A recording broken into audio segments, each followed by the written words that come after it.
Olá, turma! Hoje nós vamos falar de dois processos que ocorrem nos seres vivos, né? Nós vamos falar da fermentação e da respiração celular. Nós vamos ver que são processos, principalmente a respiração celular, que são, de certa forma, complementares, né, à fotossíntese. São processos que se complementam, certo? Vamos lá. Então, para que respirar? Por que nós respiramos? Aí você deve pensar, olha, se a gente não respirar, a gente vai morrer, né? Então, o que acontece quando nós respiramos? O que ocorre, né, quando nós respiramos? O que tem o ar atmosférico de fundamental na nossa vida? Qual é o papel do gás oxigênio em nosso organismo? Então, são perguntas bem interessantes, né? São 3 perguntinhas que a gente se faz, que são perguntas bem interessantes. Então, a gente pode perceber que foi apenas a partir de 2,5 bilhões de anos atrás, né, que a concentração de gás oxigênio começou a acumular no planeta Terra, certo? Na Terra primitiva não existia desde o início gás oxigênio, só a partir de um determinado momento, chegando a concentração que nós temos hoje é aproximadamente 21%. Esse oxigênio só foi possível ser produzido a partir dos seres fotossintetizantes, quando surgiu os seres fotossintetizantes.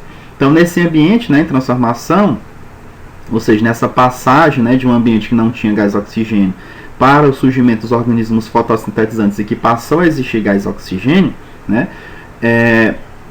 sobreviveram seres dotados de sistemas químicos antioxidantes, que é justamente o que nós vamos ver na aula de hoje, certo? Então, esse processo respiratório, né, permite aos seres vivos obter e mobilizar com grande eficiência a energia originalmente presente nos alimentos. Ó, lembrem que eu havia falado que é um processo complementar à fotossíntese, certo? Quem é que produz esses alimentos, essas substâncias orgânicas? As plantas, as algas, certo? E nós utilizamos isso para as nossas reações químicas. Então, a fermentação como forma de obter energia.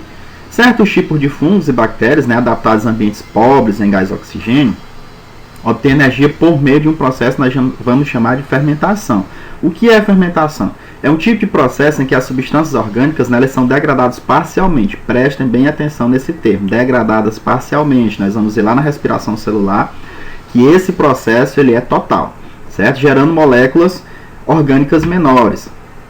Aí nós temos o exemplo do fungo Saccharomyces, né, cerevisiae, que produz álcool etílico, etanol e gás carbônico como subproduto. Lembrando que nós também produzimos gás carbônico como subproduto da respiração, certo? Aí nós temos os lactobacilos, né, que utiliza a lactose do leite para obter energia, produzindo ácido lático. Também isso daí é uma via, é um produto que nós produzimos, mas não é uma via metabólica normal, é uma via metabólica alternativa na nossa espécie.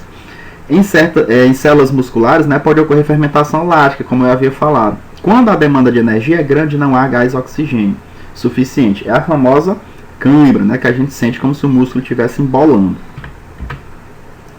Aqui nós temos o processo de fermentação, né, ó. A fermentação se inicia com a molécula de glicose, a respiração também inicia com a molécula de glicose e ocorre 10 reações, né, que resultam em 2 moléculas de ácido pirúvico. Esse tipo de reação é chamado de glicólise. Inicialmente demanda 2 ATPs e gera 4 ATPs no final. A glicólise é um tipo de processo que ocorre tanto na fermentação quanto na respiração celular. Vocês estão vendo aí vários processos, né? Ao final nós temos 2 ácidos pirúvicos ou piruvato. Aí nós temos alguns tipos de fermentação, né? Dependendo do tipo de organismo fermentador, o ácido pirúvico, né, ele produzido na glicose, ele segue diferentes caminhos. Temos a fermentação alcoólica, né, vocês estão vendo aqui a glicose, o ácido pirúvico, estão vendo aí os elétrons, né, os hidrogênios, no caso, que vai resultar aí no etanol, certo? Temos também a fermentação lática, né, em que o ácido pirúvico ele vai ser convertido em ácido lático ou lactato.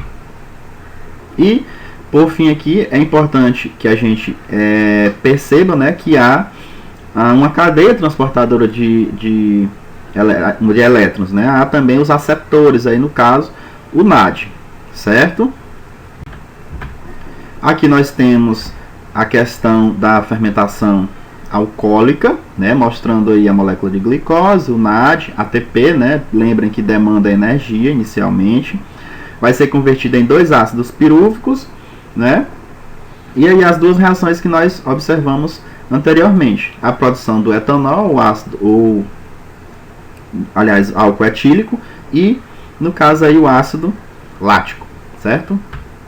A importância da fermentação para a humanidade. Eles são importantes, né? Nós utilizamos isso para produzir alimentos, como por exemplo o Saccharomyces cerevisiae.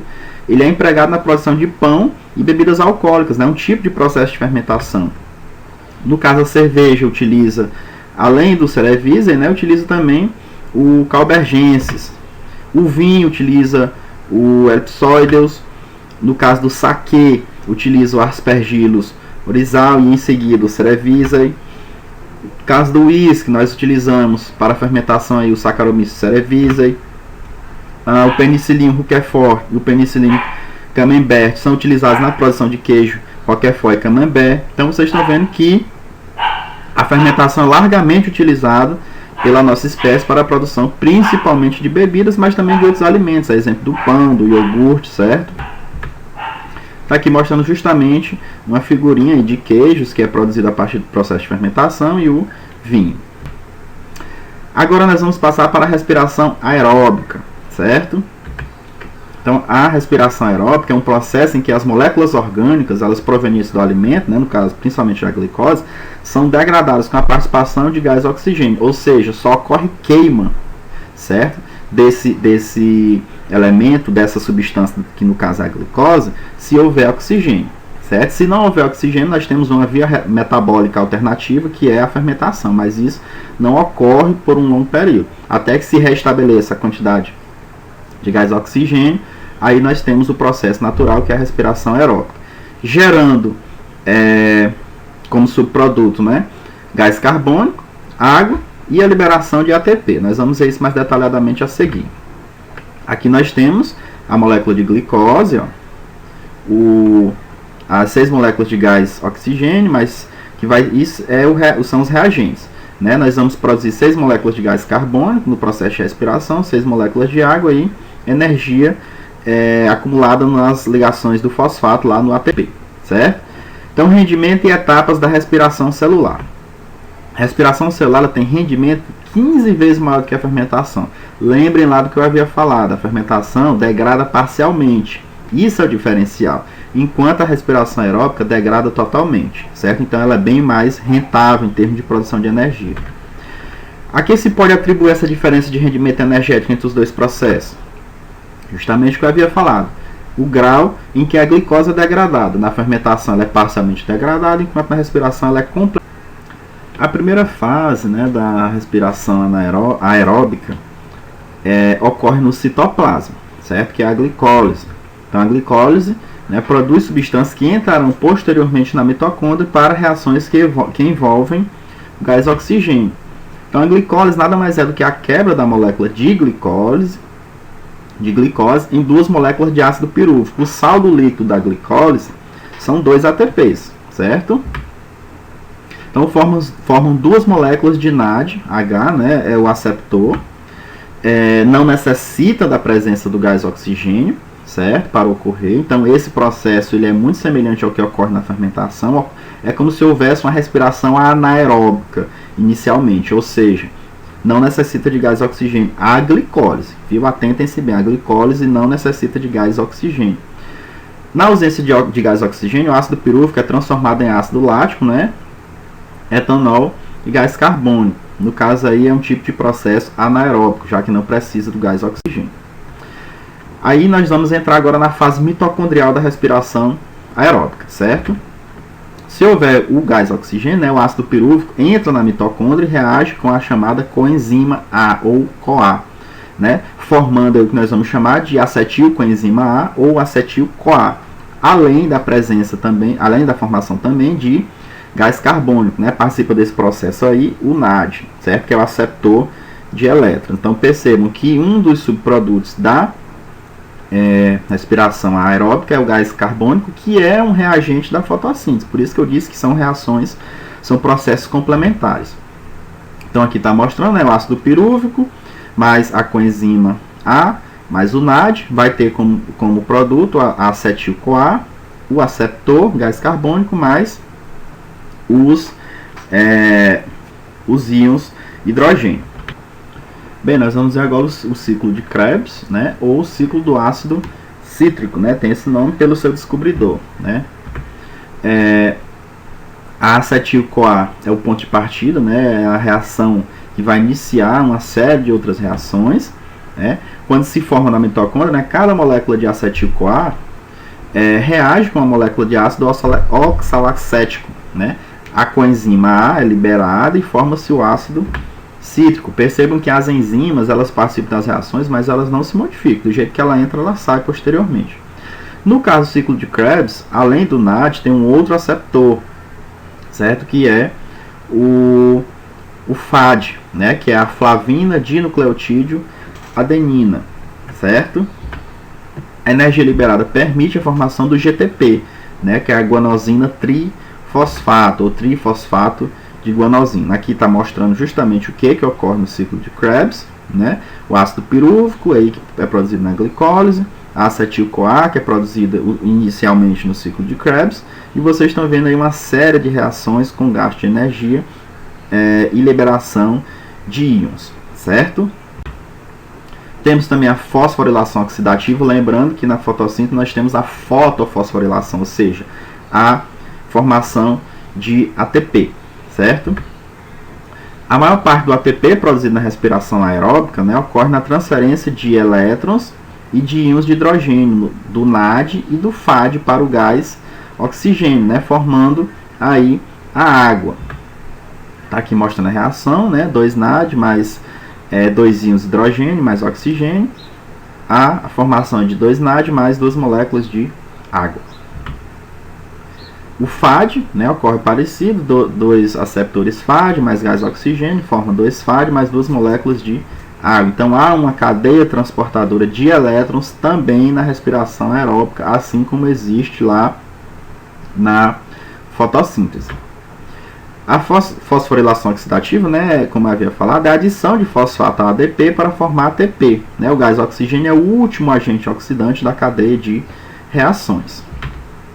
O processo de transferência, né, desses elétrons e íons de hidrogênio, do NAD e do FAD para o gás oxigênio, é realizado por 4 complexos de proteína, né, que é o que a gente vai chamar de cadeia transportadora de elétrons, diz respeito aí à teoria quimiosmótica para a síntese de ATP.